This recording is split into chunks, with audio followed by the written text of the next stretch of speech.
Well, hey, everybody, welcome to this edition of The Cheap Seats. I have to tell you, my name is Frank Holder. I'm the host, and I'm here with two comedians who have been very well known from New York City. And, of course, we all know that they did the Def Comedy Jam thing. We got talent at the bottom part of the screen, and we got Fig at the top part of the screen. And, like I said, this is The Cheap Seats. This is where we discuss comedy and sports. And these brothers right here going to make it funny. They going to make it funny. Right, guys? I mean... I gotta say, you know, I like you all's comedy. I'm a fan, so I appreciate both of you all being here. I really appreciate that. But we got to jump right into the stories. Now, the biggest story I'd have to say, it's been running on all the TV all night long, is my man, Dame Dilliard. So I got to give you, before we even start out, because we did the show yesterday, I got to say, man, talent, you got the big one up, because you called it yesterday, and then the same day you called it, Dame Dilliard hit how many points? 61 points. Bro. 61 points, and this is what the brother did. It's his third game, a 60-point season. He only matched Wilt Chamberlain, and Portland ended up beating Dallas 134-131. First of all, and Dame Lillard is half of Wilt Chamberlain's size. If Wilt Chamberlain stood next to Dame Dollar, he'd be at his waist. That's true. What's your talent? What's your overall opinion of the game? And then I get to the questions, and then we jump to Fig. Well, first of all, I knew it was coming because remember he clapped back at Beverly and George. He clapped back at them because they were cheering and joking about, you know, when he missed. Remember you mentioned those 2 free throws, right. And I said, hey, that's one game. So he was like, you know what? I expect that from them. I'm not mad. I take it like respect. He said I sent both those brothers home. Last playoffs. You know, I sent them home. He said, so I expect for them to jump up and he and all that. So I was expecting something. I didn't know how bad it was going to be. I didn't know it was going to be a triple ass whooping. I thought it was going to be a regular behind whooping. You know, I didn't know he was going to unleash the belt, the switch, and the strap. A triple ass. Yo, you know, if that was a whooping, you got 61 lashes from the belt, son. Wow. Fig, what's your overall opinion? Man, Dame Dollar, he not only sent him a message and sent him home, he bought their ticket. He bought their ticket he bought him a plane ticket and sent him home. Yo, he dropped 61 points, man. I was like, listen, Paul George and Detroit was watching their TV like, ooh, he coming for us. Because that game yesterday just put him in the 8 seed, and the 8 goes against the number 1.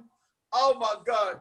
I swear, it's going to be... Hey, Fig, you know what it's like? It's like, you know that girl you always wanted to smash, right? And you finally could see the light at the end of the tunnel, like, yes, yo, sir. This night is going good. I think I'm going to get some. That's how he looked at the game. He said, I need this one game, get us in these playoffs, get this 8th seed. Mm-hmm. He said, yo, I can't mess nothing up tonight. I'm buying popcorn, Twizzlers, soda pop. I'm gonna get the big soda. The big soda with no ice. The big one. Would you like to make that a large for a quarter more? Absolutely. Yes. Hey, talent. Do you think the Clippers did that to him, man? You think they gave that incentive to him to go off like that for these last 3 games? Yeah, absolutely. Because you got to realize everybody. If you're in the West Coast. It's like back in the day when Jordan was playing, right? Everybody knew that the Chicago was going to be there. So you was hoping anybody along the way upset them before you reached. Yes. Like, anybody help me out here. Anybody take them out on the way. So the front was like, we want the Lakers to see them because we can see an upset. Right. Fig, you think that the same thing? Oh, absolutely. Just like Talon said, when Jordan was playing, the other teams in the West was like, man, if one of these East Coast teams knock off Chicago, we don't have to see them. It was like if the Knicks and Patrick Ewing and John Starks and Charles Oakley, if they beat up Michael Jordan or injure Scottie Pippen or somebody, we'll have an opportunity to win. Right. You ain't got no opportunity. Right. It's over. So, hey, talent, man, you starting the team right now, right? You starting the team right now. You got Dame Lillard on one side. You got Steph Curry on the other side. You got to pick one to start the team. Who you going with? I'm going with Lillard. I'm going with Dame Dollar all day. Why?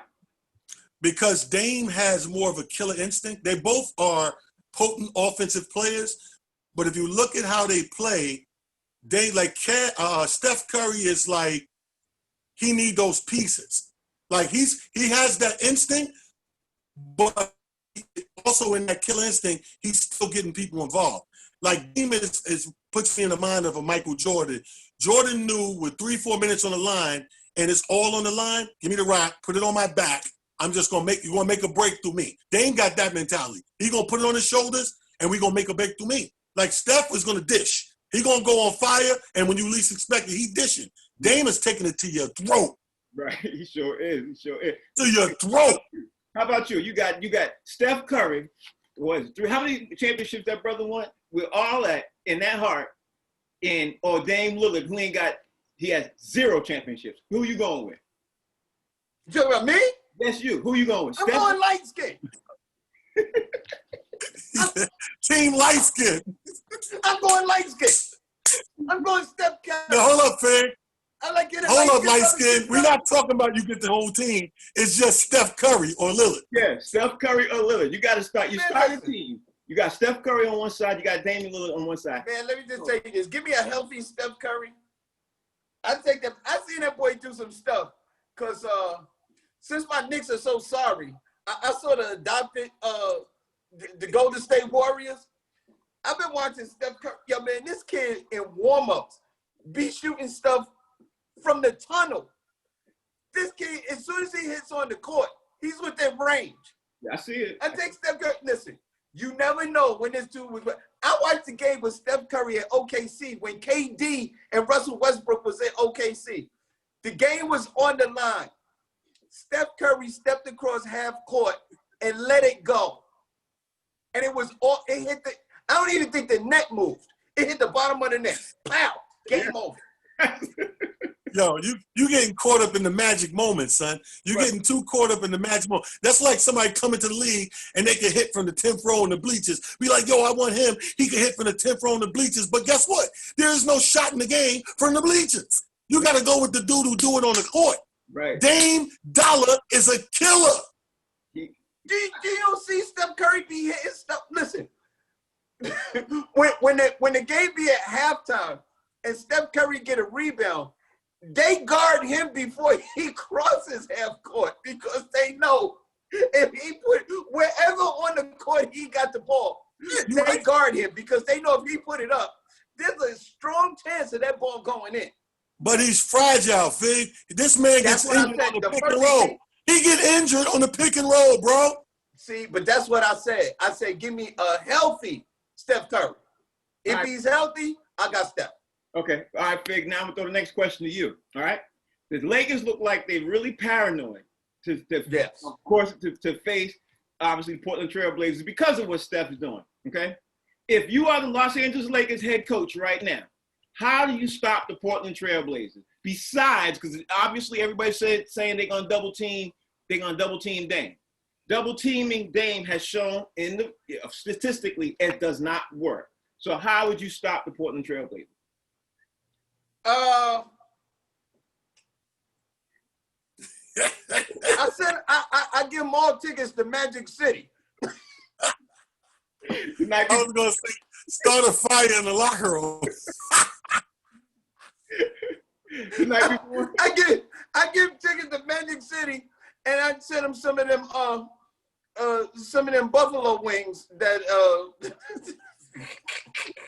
y'all ain't no stopping the Portland Trail Blazers, man. Listen, the one thing that's gonna stop the Portland Trail Blazers is health, and the injury report is that C.J. McCollum got a little back issue, so that is the only thing that's giving me a little pause with the Portland Trail Blazers. Now, the thing about the Lakers are they got a big front line. They got JaVale McGee. They got Dwight Howard. They got Anthony Davis. They got that front line. So it's hard to beat them in.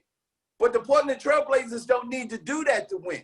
Mm-hmm. They got all them point guards to shoot. And they got a healthy, reconstructed Carmelo Anthony. He reconstructed his body, man. He lost his weight and stuff like that. He looks like he's ready to go. But my only pause is C.J. McCollum is injured. He got that back issue. And listen, if a man back go, he can't do nothing. Right. His wife don't even want to see him if his back ain't working. That's true. That's true. Hey, Talent. Okay, the question now is changed up. Going to you. If you are the coach of the Portland Trailblazers, and besides the obvious of trying to stop the Lakers with LeBron, how do you stop the Lakers? Well, how you stop the Lakers is you got to make sure that, see, when they lose, pay attention to when they lose. When they lose, it's because the scoring is not evenly done. You got three scorers, like three bona fide scorers that should be in the 20-point range. And what happens with the Lakers when they lose, somebody scores 20 or 30, and the other two don't really make their quota. Mm-hmm. So it's the game is overpowered by one instead of playing like a unit. When they play like a unit and their three top guys are in those brackets that they're supposed to be in, that's when they lose. I mean, that's when they win. When they don't play like a unit, is you notice that the L's come. Like, it'll be all lopsided. AD will have like 35. LeBron will have 17. And somebody will have 10 or 12. Right. So I would defensively pick who I'm going to try to remove out of the equation and keep that scoring lopsided, and you beat them. Right. So who you got? Who you got in the 7-game series between the Portland Trailblazers and Los Angeles Lakers? In 7 games, who you got? And how many games? Portland Trailblazers and the Lakers, I'm going to say Portland can pull off an upset in about 6 games. In 6 games. Big. Portland, Lakers, Los Angeles, 7-game series. How many games and who you got? I give them, I believe they can take him to 7 games and then the Lakers pull it out, except for one thing. That's only if C.J. McCollum is healthy. If C.J. McCollum is healthy, I give Portland Trailblazers a chance. If that back is giving him problems, they don't have enough firepower to beat the Lakers. The Lakers could beat you in too many ways. They got LeBron James. Nobody has an answer for LeBron James. They got Anthony Davis. Nobody really has an answer for Anthony Davis. The only way you're not going to stop them. The only way you can beat the Lakers is to score them. And without a healthy C.J. McCollum, I'm not sure if Portland could do that. Hey, Talent, if Portland upsets Los Angeles, where would you rank in the legacy of LeBron James as in failures of legacy? Where would this rank? Would this be one of his biggest upsets in his career? Or would it be top 5? Would it be top 10? Would it be as bad as the Dallas, when Dallas was playing him and he got beat by Dallas, Miami? Where would this rank in the of the Lakers? I think this would be the biggest, the worst. Because obviously you're in the 1 seed and you lose to the 8th seed. I think it goes down as the worst. And then here we are, LeBron not getting another chip. I like the best analogy ever said with LeBron. They said comparing to Jordan. You say you can't compare them because it's like going to a chick house. Jordan went to the chick house 6 times and he boned her 6 times. LeBron went to the chick house 8 times and he only smashed 3 times. That's a horrible number. Your smash game is horrible, son. She ain't really like you. You went to her house 8 times and you hit 3 and she was never on her period. Kill yourself. Yo, and the 3 times that he showed up with food. Yeah, and the 3 times you smashed, she felt sorry for you. Somebody passed away in your family. You had 3 deaths in your family, and she gave some sympathy, booty.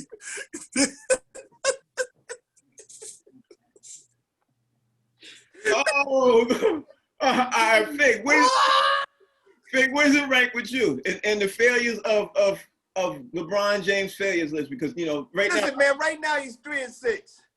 3-7 don't make it no better. You understand what I'm trying to say? But this is not even the championship round. You know what I mean? Like, listen, you can't get knocked off in the first round.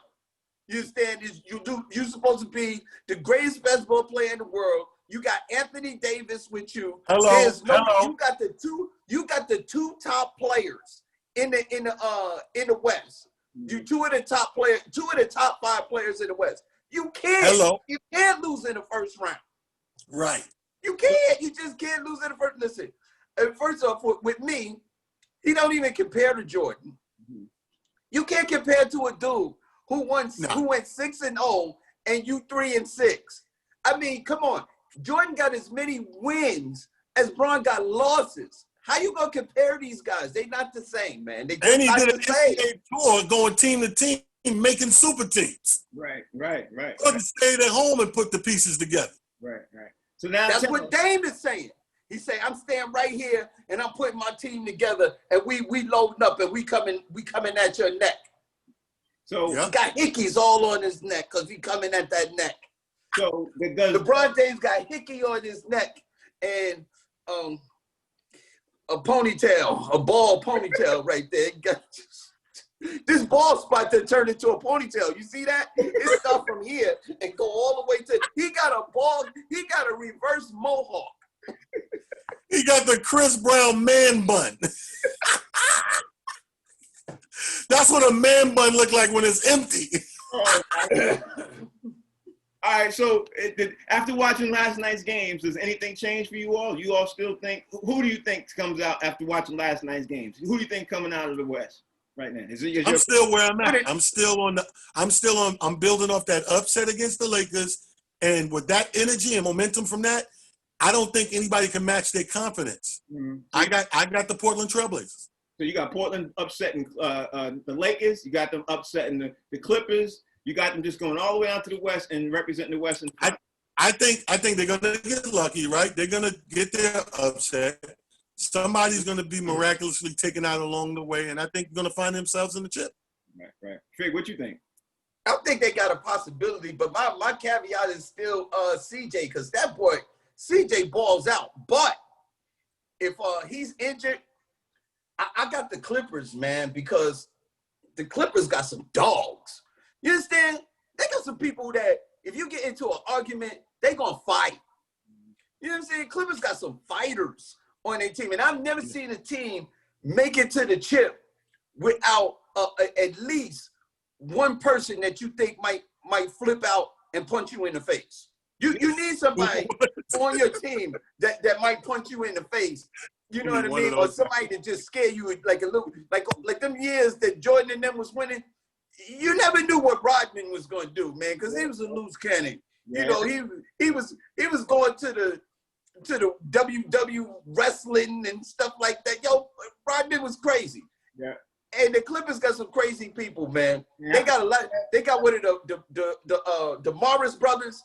Yeah. They got what's that boy that just came back to the bubble? Oh man, what's his name? He just came back to the bubble from the Clippers. Who, Williams? Oh, the guard. No, not Lou Williams. Montreal. Oh. Montreal, okay. Hey, he crazy. Montreal will fight you. That boy will fight you. So after watching the interview last night with Dame Dilliard, is that why you say that? Because Dame, after the game last night, bro, he let everybody know. He putting the entire West on notice. Did you see the interview? Listen, I believe in Dame. I believe in the dollar, the almighty dollar. I believe in the dollar. Mm-hmm. But he needs some help. He can't do it by himself. Okay, I don't think he can do it by himself. Here's the question, though, that I don't think anybody's paying attention to, right? These brothers are in a situation that's never happened before. They're in a bubble. They're not mixing and mingling with their girlfriends, their wives, anything else. Some of these dudes might try to fold and go home, earlier, which is the reason why, what Talent is saying is not too far-fetched. Dame does not care about anything else except winning the chip. Now, some of them other dudes, like on the Lakers, some of them other dudes on the Clippers, they like, listen, I ain't seen my girl, my family in a little while. I want to go home. So what he's saying, in my opinion, is not too far-fetched. Talent, do you? That's why Lou Williams left. Yeah. Talent, do you agree or disagree that the bubble can affect and make certain things happen that we've never seen before and use that as absolutely. You're absolutely right. But remember what I said in the other show, that I said that the same way some people perform better with a crowd and some better without a crowd, it's affecting players in general. So then when you add the factor of, especially the veterans, they're used to the family atmosphere.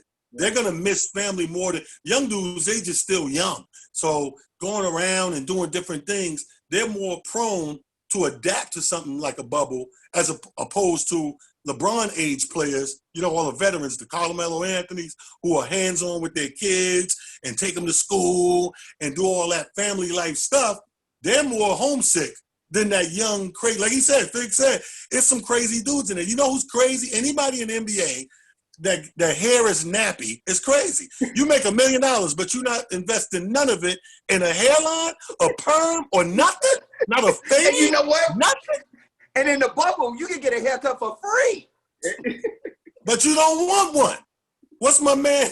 My man on Brooklyn with the afro with mad furniture in it. His afro's a backpack.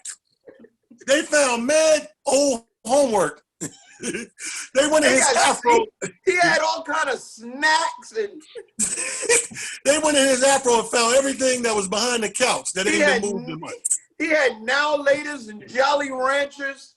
Wow. Old Those pennies. dudes are dangerous. All right, y'all. So do you think that the NBA should institute conjugal visits? I mean, it's a serious question. You think it should conjugal visits? Because some of these brothers, you know, like, you know. Dude, let me tell you something. I watched the movie, man. Y'all remember Rocky? You remember Rocky? You remember what Mick said to Rocky when he was training for a fight? He said, "Women weaken legs." Yo, You start having conjugal visits, these guys gonna be running up and down the court on rubber. They legs is gonna be but I can't stop laughing at the word. Fig, I can't stop laughing at the word conjugal. It don't go with this. You can't use the word conjugal with NBA professional ballers. That's like setting one eating time and saying on the child. What? Conjugal. Conjugal sound like they in prison. They in a bubble.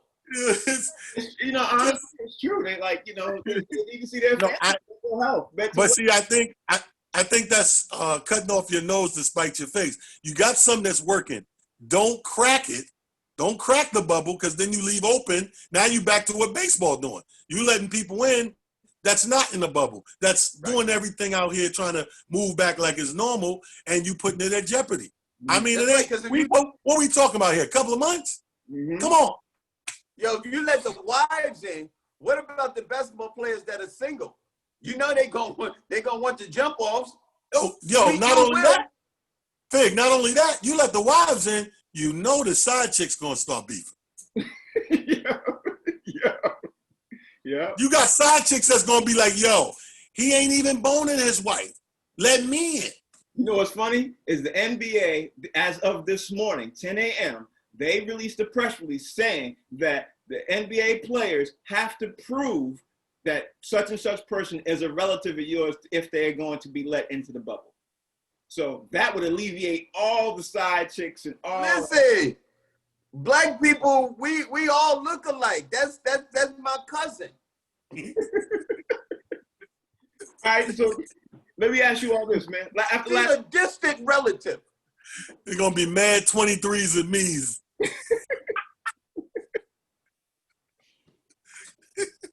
All right, so if you got that kind of money, you know you can make a fake birth certificate. That's true. That's true. After watching last night's games, right? Did you see Giannis last night? Did y'all see the game? There was a game last night between, of course, the Wizards and Milwaukee. Giannis does something he never does. He headbutts a player and gets ejected in the first half. Hey, man, listen.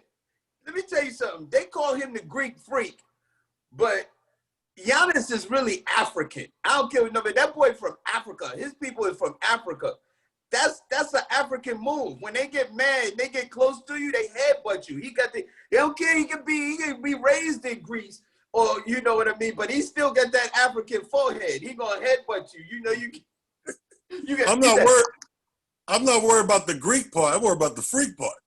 Come to find out, they slowed the tape down. He tried to kiss him. When they played the replay and slowed it down, he was going. All right, y'all. So Phoenix, they hot. They were hot on fire. Are you surprised? Yeah. You all surprised they 7-0? No, not at all. Because you know what? They got Monty. Mm-hmm. Monty Williams, that coach, he just got in there, man, and he's got them young boys to play. Mm-hmm. Now that kid, Devin Booker, he's always been a monster. We just don't get to see him that much because they in Phoenix and they losing. If people got a chance to see Devin Booker, if Phoenix was winning, people would realize that Devin Booker is the truth. And that boy DeAndre Ayton, he's young and he's just coming along. He's starting to play a little something. You know, he's starting to get his NBA legs. I don't think listen, like Talon said, they don't have the fear of the crowd and the fans distracting them and stuff like that. They like in a regular rec gym, and these boys is just balling out. They young, they mobile, they hostile, they agile. And let me tell you something. If they get you in a running race, you ain't gonna be able to run with them boys. They young boys, they got young legs. These old men not gonna be able to run with them like that. If Monty Williams unleashed them like they do in Houston, oh my God, them young boys will run you off the court. Yeah, I'm not surprised, but they want to surprise because these are one-off games. Again, they're scrimmages. What's gonna surprise me is how they perform in these 7-game series. 7-game series, right? Yeah, see, these one-offs are scrimmages. Like I said, with no audience, you're really looking at professionals play all these scrimmages against each other. Right. Now, when it get to these series, that's when it changes. When it goes like you got to win 3 or 4 of these suckers to close out, then you're gonna show me what you made of. Now, if they start doing that, if they go past, let's say, the first round or whatever, now I'm saying, you know what? They surprising me. These young boys is doing something. Well, they ran over the Sixers last night. Your Sixers management last night after you watched. Sixers. JV could beat the Sixers right now. Any JV team from a good city can beat the hell out of the Sixers. I'm putting my Knicks up against the Sixers right now. Oh, yeah, I do that. Yeah, I put money on that. Anybody can beat the Sixers right now. You got 2 crybabies and 4 people with flip phones. That's what the Sixers got on the team. You know what the Sixers did? You know where they made their big mistake? When they let go of that boy to Miami. Jimmy Butler. The Sixers should have kept Jimmy. They should have got rid of one of them other 2 sissies. I mean, excuse me, I ain't mean to call them sissies. Crybabies. They should have gave them other 2 a lollipop and kept Jimmy Butler. Now, Jimmy Butler is one of the dudes that Talon said he don't get no hairdo. He one of the crazies. He's a killer. You should have kept Jimmy Butler. Yeah, you're right. You're right. Jimmy Butler, crazy. He should have been had a haircut. I seen him do interviews and programs, everything new on this dude but his haircut. He got a new warm-up suit, $700 sneakers, earrings, diamonds shining, and then they zoom in on him. You go, this dude ain't had a hairline. He ain't had nobody touch that up in 16 months. Yeah. He don't care about that. Yeah. All right, Joe. So we're gonna have to talk about college football shortly because a lot of things happen with college football. But before we jump into that, last night in the NFL, Hard Knocks debuted. I don't know if either one of you got a chance to catch it, but Hard Knocks did something they never do. They decided they want to focus on 2 teams during the Hard Knocks season. But the big story that came out of that last night was that the coach of the Chargers, Anthony Lynn, revealed on the season debut last night that he had the coronavirus. And also that they showed you last night, that was a big reveal, is that they are doing a whole lot of stuff with the virus for the NFL that I personally cannot see them being able to do for a 16-game season. How are either one of you feeling? They're going to do this, be able to do this in the NFL. How are they going to do that? Because it looked crazy last night. What's your thoughts? First of all, let me disinfect. All right, so the coach got the virus. Coach got the virus. The coach, head coach. Well, see, like I said, the one thing the NFL got on everybody else is they start the latest. So they got time to revamp and restructure everything that they thought they was going to do, including coaches with the virus. So now we are still 1 full month out. And really, as long as he don't go into no crazy symptoms and real sick and have to be hooked to something, then he got more than 14 days to quarantine and kick that. You know what I mean?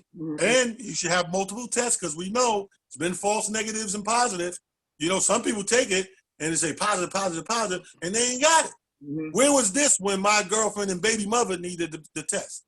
All they tests was accurate as a mother. None of them joints got turned back. You know what I'm saying? These kids was real. When child support sent that letter, this kid was really in it. He was there. That's true. Hey, Fig, question for you. And let me just say this, man.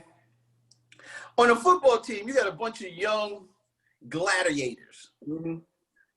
these guys are not used to following rules. Mm-hmm. If the coach got the COVID, what do you think is happening to the players? These guys are responsible. They hanging out. They doing what they do. They feel invincible. They gladiators. Mm-hmm. These guys is doing whatever they want to do, man. Mm-hmm. With the protocol. And listen, I don't think it's possible to have an NFL season with over 100 dudes on the team and keep them all in a bubble. Who is making a bubble that you can keep 3,000 people? That's a city. Mm-hmm. And look, the only way you can do it is if Jerry come up off the Dallas stadium and they all stay there. Mm-hmm. So, Talent, question for you, bro. Now, with the way the NFL season is set up now, right? That I'm sure you both know. Now, instead of starting out with 90 players, they're starting out with 80. How does the NFL even call themselves being able to even evaluate players moving forward without a preseason? How you do that? Well, again, money make miracles. You know what I'm saying? The same way Tyson used to step in the ring without training. The check was going to get cut. They know what they're doing. Again, this is going back to me not caring but so much about the actual player and caring about just making my deadline and my quota. My quota is for a certain amount of games we played in a certain amount of time, and everybody gets paid what they're supposed to get paid. Mm-hmm. So that's what I'm focused on. I'm not focused on these preseason games to help getting my guys in shape, working out the kinks. We're gonna work that out during the season. Mm-hmm. And let the chips fall where they may, because win, lose, or draw, the check gets cut. That's true. That's true. Fig, what you think? Man, I think the NFL owners want that advertising dollars. That's why they out there. That advertising money is big. You know what I mean? They want them. Yeah. The only reason they put them games on is because that's more advertising dollars. At the end of the day, the advertisers pay for the players. They making all that money, man. And at the end of the day, it's all about the almighty dollar. That's why they got them out there playing. 80 guys. First, it's like you said, it's a ripple effect, man. They're gonna play with 80 players. Hey, what happened? And it's no college season, so they don't even know who to draft next year. They don't know what players is gonna. Yo, this whole dude, it ain't gonna work. And you gotta hurry up because hey Fig, what is preseason like? 3 more weeks? You do 3 weeks of that, right? Yeah, you do. So if you mess around, add 3 weeks. That's 3 more weeks. People get to talk about Kaepernick having a job. Right. So we gotta speed this up. You do 4 preseason games, and usually the coaches make the cut from 90 to 53 after the preseason game. So I'm trying to figure out myself personally. I don't know how the coaches even can evaluate if there's no preseason games, because according to what we've been watching on Hard Knocks, these guys look like they're playing flag football. It doesn't look like there's no contact. There's no pads. Everybody's running around. They're doing shuffling. Matter of fact, for the first Hard Knocks, the quarterback didn't even throw the ball. He wasn't allowed to throw the ball. I'm like, how you not throw the football? It's called football, right? The quarterback throws the ball. Yo, Frank, how you play football like this? I don't.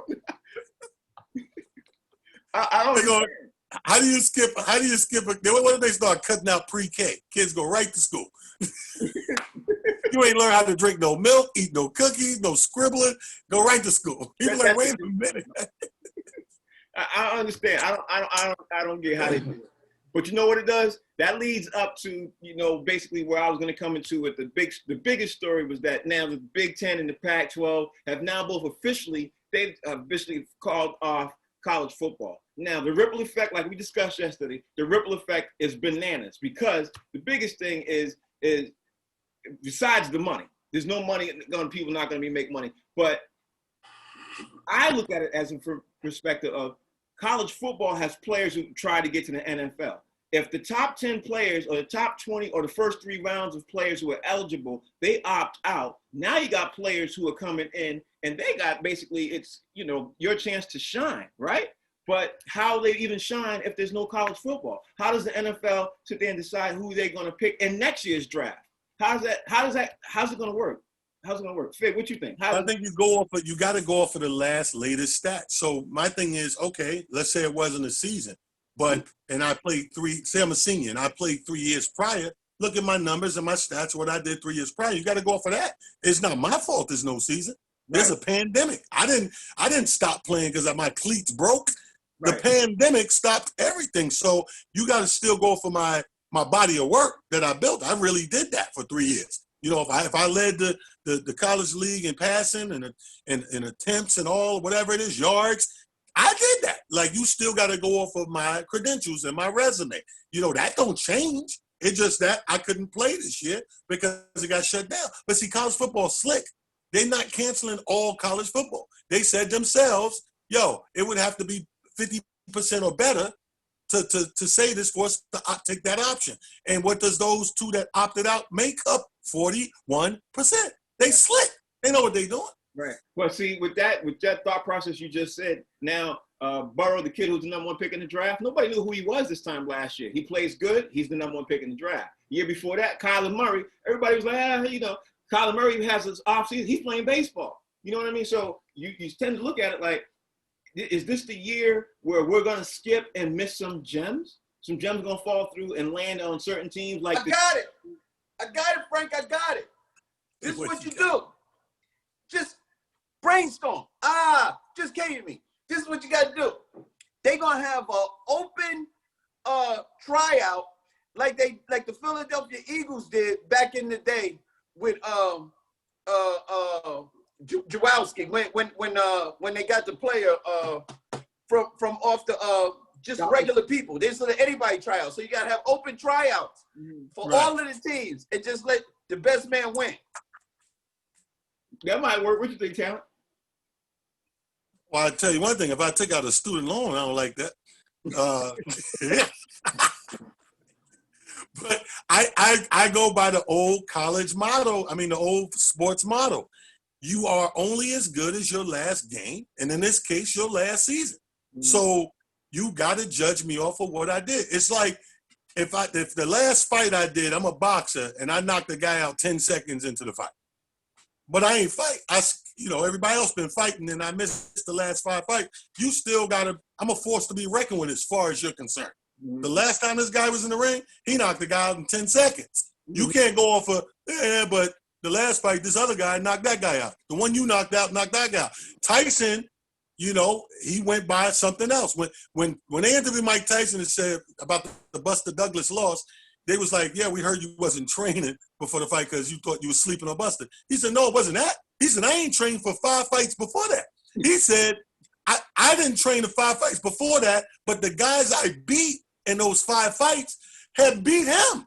So why would I train? He was like, I already knocked this guy out. He knocked him out before. I'm going to go in there and knock him out. That's what was his thought process. Right. Not looking at that dude's last fight. Right. What's the last fight he had won? You know who this is going to really hurt? The old NFL players that this is really their last year. Those are the guys that's going to get hurt. The older NFL players that they figure, look, I'm going to play 1 more year. I'm going to get this money, and then I'm done. Those are the guys that's going to get hurt. Like I'm worried about a dude like Tom Brady, like Gronkowski. Gronkowski, he said, look, I'm going to play 1 more year with Tom. We got a chance to win this ring. I'm going to win this ring, and then I'm going to retire on top. And Tom Brady, he out there training in the COVID with all these dudes and stuff like that because he think that he going to win. This is it. He got 1 layup and a jump shot left in them sneakers. and it's over. What they going to do if they don't play? Tom Brady, when he come out, he going to be 60. How you all feeling about the college players right now? Because the college players look like that they are pretty upset because they're saying that we got to go to class, but we can't play college football. Like, they're upset. How are you feeling about that, Talent? Well, I think that, again, man, these are kids.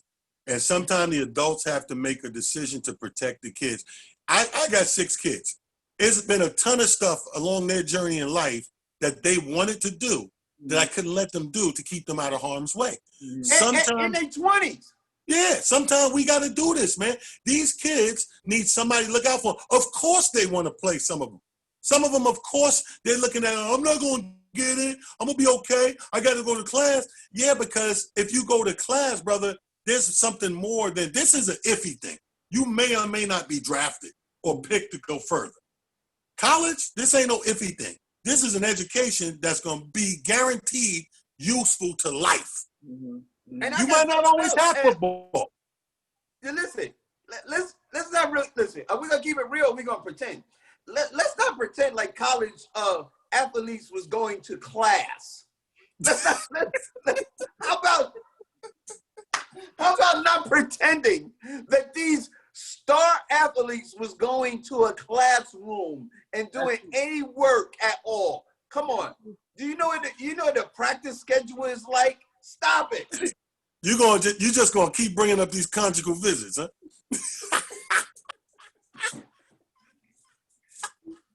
Oh my God! So how y'all feel about the coaches too? The coaches are speaking up. A lot of coaches are speaking up, saying basically the same thing. They go along the lines with the players. They want the whole. They want that money. They want that money. The coaches make $8 million a year. Of course, the coaches want to play.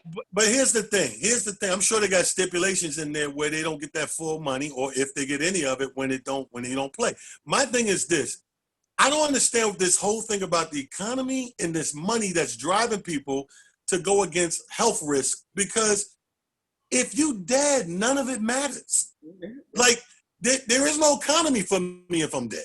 There is no paycheck for me if I'm dead. So I have to take health and caution first to get to the economy and the money. Number one, health is first. Health is wealth. I don't get it. I don't get it. Listen, there's a lot of billionaires that die. Billionaires and millionaires die too. And guess what? When they die, they don't take none of that money with them. That money stay right where it was when they died. All right. So how are you all, either one of you, how are you all feeling about the colleges having conversations about creating their own conference and playing? Because right now, that's what the talk is. Even though 2 conferences have backed out, they're saying, you know what, we can create our own conference. Everybody jump in the same conference, and we play all the way up to, we see who wins, and then the winner of that, it wins the whole thing. How you feeling? And who gonna pay who? Well, who gonna pay who? What contracts? They're saying you start your own conference. You ain't got no contract. You ain't got no endorsements. You ain't got no TV deals and stuff like that. So where the money coming from? The only reason they want to play is for the money. It will come from TV, because TV will ESPN will broadcast those games. Because ESPN broadcast the game. That means they ain't got to pay you. Your money goes with the schools. The TV deal is with the school. It's not with your brand new conference that you just started. They're gonna iron all that. Somebody gonna pay them big. If they get enough people together, the strength is in numbers. They get enough people, somebody gonna cut a check, somebody gonna pay them from somewhere. And you look at sports channels right now, they so thirsty. People that shouldn't have sports shows got sports shows from, first of all. Second of all, when basketball go off, you see the darndest things, man. I watched Checkers for 2 hours yesterday. I'm not gonna front though. They was nice. They was kinging everybody and double jumping, and they allowed the reverse jumps, and somebody gonna somebody need to go out to the park and film the dudes playing chess with the clock. You watch Checkers for 2 hours. You ever see the dudes in the park playing chess with a clock, talking trash? No. It's like, shut up, Let me tell you something. If Hoarders could have a TV show, anybody could be on TV. My 600-pound wife. All right, so I guess I'm gonna move on from that. In baseball, okay, I'm sure we all know about the baseball postponements. I mean, all this stuff has been going on. But in baseball, Cleveland placed both pitchers, Mike Clevenger and Zach Pleasel, on the restricted list after they went out over the weekend. They had a teammate named Adam Pluko. He had to pitch. He was very, very upset. He called them out, saying basically, y'all supposed to be some grown-ass men. Y'all should know better than doing that. And now here I am. I have to pitch. Do you think he should have called out his teammate or not, Talent? He should have. I love when they call each other. Like you know what, to me? Because those are those real remedial human moments. And for me, it's great entertainment, because everybody got the shh, don't say that, shh, don't say. No. The entertainment is in the snitch. The snitch has always been the most entertaining dude in the situation. So the guy that gets caught and go, remember Bruh Man had that joke? He'd be like, I get caught, All right, come out the bushes, yo. They caught us. They didn't catch us. I love the snitch. Yo. But I think he should have told. Absolutely should have told. First off, what's hilarious to me is the fact that these guys are in Cleveland and they don't want him to do nothing. Like, dude, you're not in Los Angeles, you're not in New York, you're not playing for the Yankees, you're playing for Cleveland, and they still don't want you to go out. I mean, the fact that you play for Cleveland is already punishment enough. But now, the other picture is like, yo, he's mad at these guys. He's like, yo, y'all grown men. Y'all got a lot of nerve. He's like, listen, I get paid to sit on the bench and eat sunflower seeds. Now y'all want me to work? That's the funny part. He's like, y'all got a lot of nerve asking me to pitch. I'm not supposed to be pitching. I'm supposed to just sit here and just relax. That's what I do. That's my job. I'm the relaxed dude. You guys went out and had a good time, and now I gotta work. Like, dude, they paying you. Of course you gotta work, you idiot. He said, I just put my sunflower seeds. What you think, Karen? I think for real. I mean, here's the thing, man. You get paid to play. You got to be ready to play. You never know what the circumstances are going to be to play, but this is your job. It's like any other job in any other sport. You could be sitting on the bench all the time. What do they tell you? The number one thing in sports, be ready. Always be ready. I may or may not call you today. I may not call you all week. But when I do call you, you have to be ready. Even in comedy, Fig, people get mad at me when I'm running the show because you don't know when you're going up. You don't know the lineup. Right. I'll be like, just be ready. Mm-hmm. Like, yo, how man, you know hard what's is funny? that? Let me tell you a story. Tell you about comedy, Frank. You know what's really funny? When I was at Uptown, that's the way they taught us. It was like, listen, if you're in the building, always be ready to go on stage. He said, because you never know when they gonna call you. Do you know my very first TV credit came like that? I was sitting in the audience at the Uptown Comedy Club during a break, and one of the hosts was just doing a warm-up. And he said, listen, it was really long. He was like, listen, he said, I got a comic sitting in the audience, and I'm gonna bring him up here and have him entertain you guys for a little while we on this break. I went up there, I made the crowd laugh, the producer saw me, and he said, yo, why don't we give this guy a spot on the show? Because no matter where you are, if you're an athlete, you're a comedian, you sitting on the end of the bench, you in the room, you always gotta be ready. That's your job. You gotta be ready. That's true. That's very true. Well, y'all, that basically concludes the show. Before we roll up out of here, what was the hottest thing that you saw last night, Talent? Well, the hottest thing I saw last night, man, is, again, I'm going to go back to what I said on the last show, is what I'm looking for in this moment because of the climate of the country. I'm looking for the camaraderie. And what I've seen, I watched 3 games yesterday, and I'm loving the cohesive camaraderie, win, lose, or draw.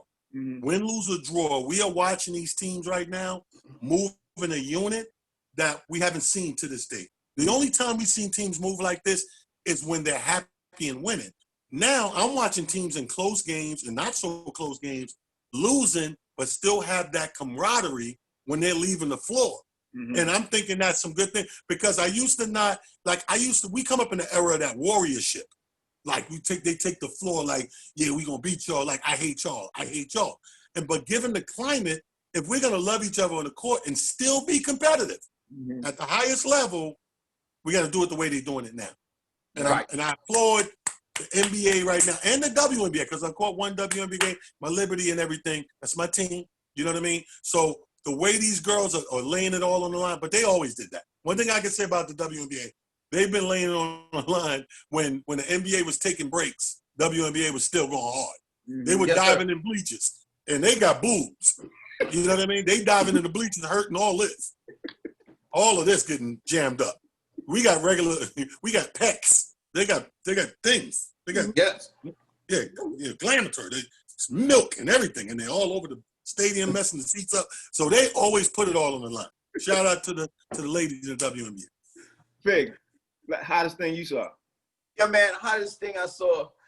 First off, I do dig the camaraderie that I see in the NBA, and even with the camaraderie, one of the things that they say old school versus new school is a lot of the older players say they don't like the way everybody's so friendly. But what I'm seeing is everybody is so friendly, but they still going hard when they get on the court. So it's like I'm friends off the court, but on the court, we not friends, we enemies, and we going against each other hard. And I dig that. But the one thing that stuck out to me, because I've been watching some of the stuff, the back and forth with Dame Dollar and stuff like that, the way Dame went off with 61 points in that game, man, and listen, let's face it, he's undersized. And he went off for 61 points against a really good Dallas team, a bunch of scorers and stuff like that. I love the way Dame Dollar backed up what he said, because he talked the trash. He talked the talk, and then he walked the walk right after that. He scored 51 points the game before, 61 points last night. Let's put some respect on that name. It's Dame time, baby. Let's give it up for Dame Dollar. It's Dame time, baby. Dame time. You know what I mean? Yes, sir. Thank you all for obviously for being on the show. Talent, can you tell everybody where they can find you at, brother? Hey, you can find me all over social media. If you are on Twitter, I'm at It's Just Comedy. If you're on Instagram, I'm at Talent the Comedian. And if you're on Facebook, I'm King Talent Harris. How about you, Fig? Tell everybody how they find you.